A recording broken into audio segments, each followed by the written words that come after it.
Well, here's something that's coming to light this morning. Contentious traffic stop involving Officer Tensing. Last week at a Tamarack City Commission meeting, Deputy Gallardo received an award for arresting an international murder suspect. Joshua Gallardo, my line. can you come down for a second? After the ceremony, Gellin brought up what occurred in 2015. It's good to see you again. You probably don't remember me, but you're the police officer who falsely arrested me 4 years ago. You lied on the police report. I believe you're a rogue police officer, you're a bad police officer, and you don't deserve to be here. Mike Gellin recorded this in 2015, a battery victim on the ground on Commercial Boulevard. At some point, one of the Broward Sheriff's deputies working the case noticed Gellin recording and told him to stop and move back. Yeah. Why? Because it's a violation of HIPAA law. He's actually in. Pardon me? You see him there? Then things escalated. But what's, you're not doing anything. What are you doing? Right now, I want you on the other side. You're not attending him. What are you doing? Sir, right now, I'm going to ask you again on the other side of that Why? hedge. Why don't I have to go to the other side? You're going to get arrested for obstruction. How am I obstruction? Because I'm asking you to go to the other side. I don't want you approaching me. I'm not approaching you. You approach me. Other side of the hedge. What about everybody else? Other side of the hedge. The cell phone stops recording a short time later. Court records show Deputy Joshua Gallardo arrested Gellin, but prosecutors declined to pursue charges, saying the video evidence did not support a likely conviction. Pretty much, you were falsely accused of something from a BSO officer, and I guess there was a ceremony happening, and this officer was there being awarded, apparently, and you chose that platform to speak out about that situation that happened between you and that officer, correct? Correct. All right, so take us back to what happened. All right, so 4 years ago, I was at a Starbucks on the corner of Commercial and University. Two homeless guys were fighting across the street. Me and another white guy went over there to try to break it up. By the time we got over there, one of the homeless guys cracked a bottle over the head of another guy. And so we're sitting there waiting and asking for the police to call the ambulance. The police eventually got there. So I'm there for at least 3 or 4 minutes with 2 police officers there. You can hear me on video saying, where the F is the ambulance? Because this guy's on the ground suffering. Right. So I'm recording the whole time. All of a sudden, this deputy comes on the scene, and we're there chilling for a couple of minutes, no issues. One of my homeboys comes by, and I say, what's up? It happens to be Commissioner Marlon Bolton, who serves with me now. And he noticed that I was recording, and he ordered me to stop recording. So I ask him why. He tells me to back up. He tells me if I don't back up, he's going to arrest me. So of course I back up. Right. And I said, well, what about everybody else? Because you're only asking me to back up because I'm recording. And once I said, what about everybody else? He just arrested me. Wow. So for no reason, I didn't commit any crime. I didn't break any laws. He just arrested me. Took you to jail? Took me to jail in the back of the police car, embarrassed me, humiliated me. I'm meeting Commissioner Bolton for the first time, and all of a sudden, you know... And you're being arrested? I'm being arrested. Then I was put in a paddy wagon. I was sent to Pompano Beach, then put in a paddy wagon, sent downtown. So I was locked up. And that's scary. That's scary, yeah. Because they put you in that paddy wagon, you feel like you can't breathe. I've been in one. You feel like you can't breathe, it's dark, and unless they want to put on a light in the air. No seatbelt. Yeah, no seatbelt, so you're bouncing around. Yep. And this was as a commissioner? No, this was 4 years ago. Okay. I had ran for mayor in 2014 and lost. Okay, gotcha. So, you know, he's been in the community. He should have known who I was, but he didn't. And so I was meeting with Marlon Bolton to tell him lessons of what I learned in losing the election for mayor. He eventually became city commissioner, but I had to suffer through that humiliation and embarrassment. But within a month, less than a month, the state attorney refused to prosecute the case once he saw my video because there were lies on the police report. So what was said on the police report? Like, why did he say that you resisted arrest? Yeah, so that was just a made-up story. I did not resist arrest. He said on his police report that he told me I could video from another area. That's not true. He ordered me to stop videoing. And so he just made up the story. He made up lies to justify the arrest because there was no reason to arrest me. Wow. So, you know, that stayed in the back of my mind for many years. And what also stayed in the back of my mind is how many other people has he done this to in the last 4 years, and how many people will he do this to if I don't speak out? Wow.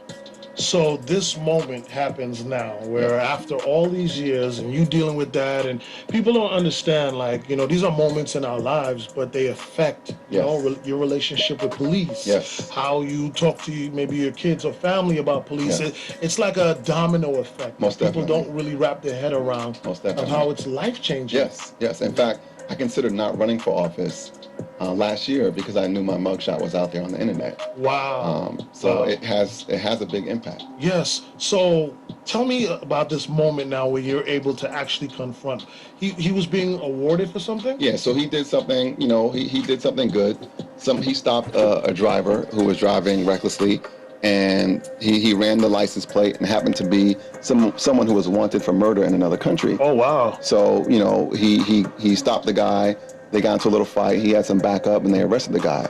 So he was being awarded for that, and I commend him for that. But, when I saw his name on the list, I got that flashback, and it brought me back to that day. And so, I wasn't sure what I was going to do, but I did want to see him, face to face, eye to eye, and you let him know that the person that he arrested is a commissioner now. But when that moment came, when I called him down, I just felt like I had to let him know that what he did to me was wrong. And, so I just called him out. So the original thought process was just to say, hey, years later you arrested a commissioner, but something else came over you? Yeah, something else came over me where I said to myself, is it going to be right to let this moment pass without saying something? Because then in his mind, it might be okay for him to continue to arrest people and lie on a police report and just get away with it. Because I went through the process. I filed a complaint with internal affairs, and they found it in his favor. They didn't really... What do you mean by fine in his favor? So they just believed what he had to say over what I had to say. And they didn't fully review the video. Because the state attorney reviewed the video and decided not to press charges. Right. So the evidence was clearly there. But, the police officers, unfortunately, there's a reputation that they look out for each other, even when they're in the wrong. Right. And that's something that we need to clean up. There needs to be more accountability. Well, here's something that's coming to light this morning. Video of another contentious traffic stop involving Officer Tensing. Last May, he pulled over two black men who felt that they weren't being treated fairly. Take a look here at the exchange that he had with passenger Demetrius Pace. I need your name, your date of birth. Demetrius. I need your date of birth. I'm not giving you that. Okay, if you refuse to identify yourself, we have a charge. What's the charge? What's the charge? Refusing to What's your identify. charge? What's your charge? I just told you my name. Why are you What's the interrupting charge? me? You asked I'm me a not. question. What's the charge? Step out of the car. What's the charge? Step out of the car. For what? Step out of What am the I car. stepping out the car for? Because I asked you to. What am I stepping out for? Step out of the car. What am I stepping out for? Identify yourself. Step out of the I car. just told you who I was. We're asking for your supervisor. It doesn't matter. Just We're because you asking asked, for your I have to supervisor. provide No, we're you. asking, are we free to go? Can you write the ticket so we can go? You're not free to go right now. Okay, what are we doing then? What are we doing? We're not being detained right now. Okay, being detained for what? Right? We're being detained for this? You guys wanted the supervisor? It don't matter. Law enforcement analyst Harry Hauk joining us now for more. So first of all, I'm just wondering what your first reaction is to that video, Harry. Well, now here you got a car stop for an equipment violation. Of course, the officer can ask the passenger for his identification, but if he refuses, he refuses. Just write the summons here for the bumper being broken and let them go on their merry way. Now, the fact is, if the police officer had stopped them, let's say they both fit the description of an armed robbery suspect in the same type of vehicle, it would have been a different story where the officer could have pulled them out of the vehicle and identified both of them. So, and you hit it on the head. This was, the car's bumper was apparently dragging. Right. I mean, is that protocol to ask somebody to step out of the car? Well, it's not protocol, but an officer can ask the driver to step out of the vehicle. He can also command them to come out of the vehicle, for his own safety. So, was there anything in that video, though, Harry, that you saw that would make you feel, if you were in that officer's shoes at that moment, would you have felt threatened in any way, enough so to ask them to step out of the car, just based on what we saw, which I know it's not the same as standing there, but... No, there's nothing there that makes me feel that I would be in danger there talking that. I mean, the guy is upset that he got pulled over. Everybody gets upset when they get pulled over. And the officer, if he had any suspicion of any other crime being committed, by these two or the driver himself, then he could have took a little bit more action. But he didn't. It's a car stop. He didn't see anything. Write the guy a summons and let him go. I know that the men asked for a supervisor, and that man came, and he diffused the situation. But just for reference, is that a smart thing to do? If you don't agree with what an officer is saying to you when you're in a car, can you say, I want to talk to a supervisor? And what's the protocol there? Do they usually come out to the scene, as they did in this one? You can say whatever you want, but, it all depends on the stop. If I'm stopping you for a possible felony or some other crime, and you're requesting for, you're not going to get a chance to request it anyway. I'm getting you out of the car because you fit the description of a suspects. But on something like this, you requesting supervisor. Can you call your supervisor? Yeah, you don't have to call your supervisor. I would have just wrote the guy a ticket and then let them go on their merry way here. I mean, this shouldn't escalate it to the point where it did.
Corey from Wisconsin. You're on with Madison.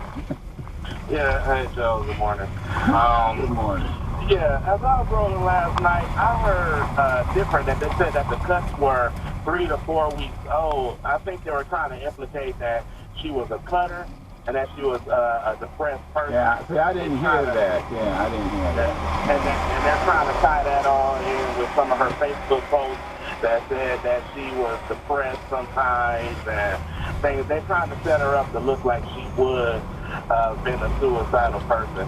Also, they want to say that she smoked the marijuana, so I guess that would lead to say that she wasn't high at the time, so that would mean that would make her violent because she used the weed to self-medicate. Also, there's an Asian guy, I guess yesterday, that killed himself by hanging from his pants, so now I think we got to look out for people all of a sudden coming up dead in jail because they're hanging themselves by Come hands. up dead in jail sometimes, not a lot, but it does happen. Perry from Pennsylvania, hi, you're on with Madison on Urban View. Thanks for taking my call, Joe. Joe's a young lady, Sandra Blanche. Yeah, Bland. Blanche, Yes. Bland, B-L-A-N-D. Yes, Blanche. Well, anyway, when the officer finally got her out of the car, Right. the thing is, you notice how he walked her off to the side. Yeah, out of sight of the camera. Absolutely. He knew what he was doing. Because if you've got a situation like that, you know, whatever you want to, whoever side you're on, whatever side, the one thing you want is what? Camera view. Because you can say to yourself, thank you. Look, duh, I've got somebody who I think is, who I've said is irritated or whatever. Now I've already said I'm going to light her up. So I know I've got a dash camera here. Now here's what I do. I take her out of sight. You know he was conscious of that. He understood that. If anybody, any police officer with any degree of intelligence who wasn't Barney Fife would have stayed right in that camera site so that everything was recorded to do what? To protect him. And to put handcuffs on her, does he really have to throw her down? Well, I mean, let's go to Paige from California. You're on with Madison. Hi. Hey, Joseph, this is Paige. I called yesterday. One call a week. Sorry. Oh, okay. I'm sorry. I'm sorry. I'm a stickler about that because if I let you through, then they're gonna say, well, you let Paige on. Yeah, it was just regarding Eli from Ohio. Hi. Hey, Joe, how you doing? I'm doing fine. Alright, I just want to say, man, I respect the hell out of you, and I want to just make 2 points. But the guy who said that he would bring a gun, it's so easy to say what you would do until something happens, and then you don't take into consideration the people that you might shoot trying to shoot another guy with a gun. Well, that's what I mean by you're in a dark theater. You're 20 minutes. Wait a minute. Everybody's relaxed. Now, I mean, just radio is theater of the mind. Think about this. You're in a dark theater.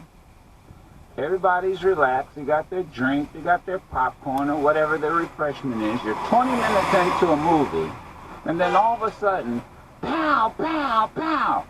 A lot of people said they thought it was part of the movie. So everybody's not ducking. Now, you pull out your gun. What if the gunman is sitting behind you and you turn around? Who do you shoot? Come on, let's quit playing cowboys and pretending like it's in some kind of movie or it's a video game. Who do you shoot? And the caller knew, he knew what I was saying. But see, let me tell you how folks do.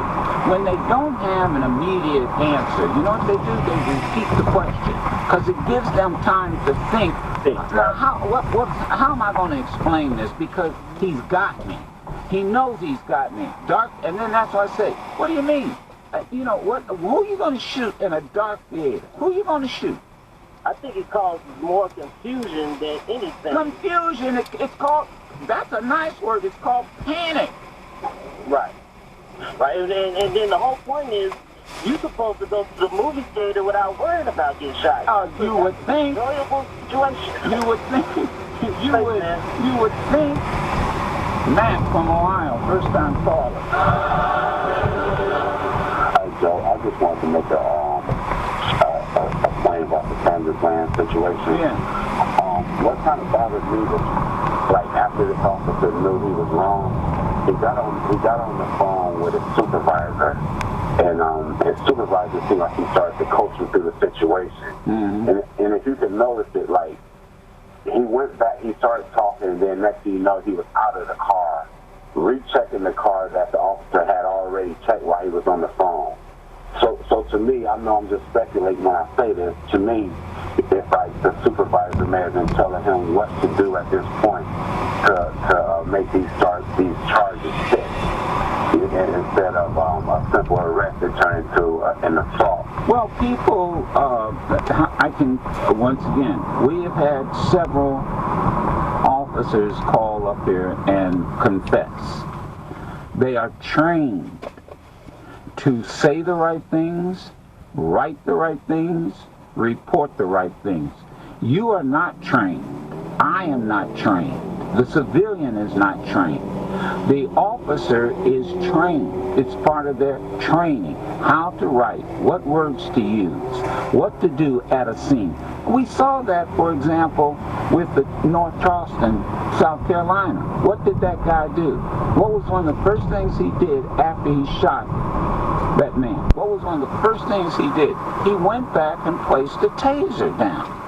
Yeah. See, I mean, that's why the young lady that called in, who was a 20-year veteran with the Los Angeles Police Department, said, we are at the distinct advantage. We have the advantage in everything. We know the law, we have the weapons, we have the authority, we have the advantage over you as a civilian.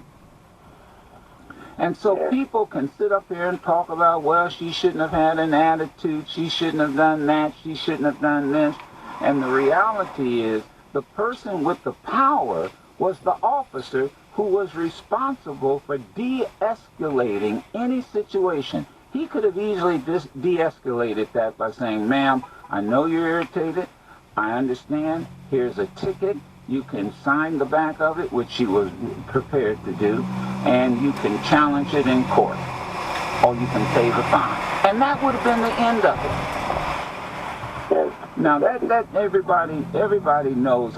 But you see, let me tell you one thing. Black folk, and I'm telling y'all this, and you know damn well I'm telling you the truth. Black people can't do that kind of. Oh, you know, you got to do what I say. You're subservient. That's the and now and young white people understand those days are over. They're over, man. I mean, that's old school stuff. But old school stuff gets taught. That's how come you got a Barney Fife working for the Waller Police Department. You know, they pass this crap on. It's old school. And young people today, black and white, are saying, y'all, what's with y'all? We marry, we date, we go to school, we work. I mean, what's with I mean, those days are over. In the minds of some people, but in the minds of others, it's not. But because this is really about power. It's really about power. The house is not in order right now and it's chaos and we don't have a speaker of a house, then I think that would be the most appropriate thing to do. Is just go here and do the executive order. Curtis, may I ask you a question? Keep his mic on. Is he there? Yes, sir. I'm here. Okay. Yes, sir. Curtis, who are your two senators in Maryland? Oh, Kwasi and Fume. And, Kwasi and Fume is not a senator. Who like that? Dutch Lutzberger? Dutch Lutzberger is not? No. Dutch? See, Curtis, respectfully, brother, I need you to be a little bit more informed. And I say that with love. Your two senators are Ben Cardin and Chris Van Hollen. Yeah, brother. I want us to hold people accountable and know how they can be held accountable. I need you to be a little bit more informed. And I say that with love. Your two senators are Ben Cardin and Chris Van Hollen. Yeah, brother. I want us to hold hold people accountable and know how they can be held accountable and know who we should hold accountable. Respectfully, Curtis.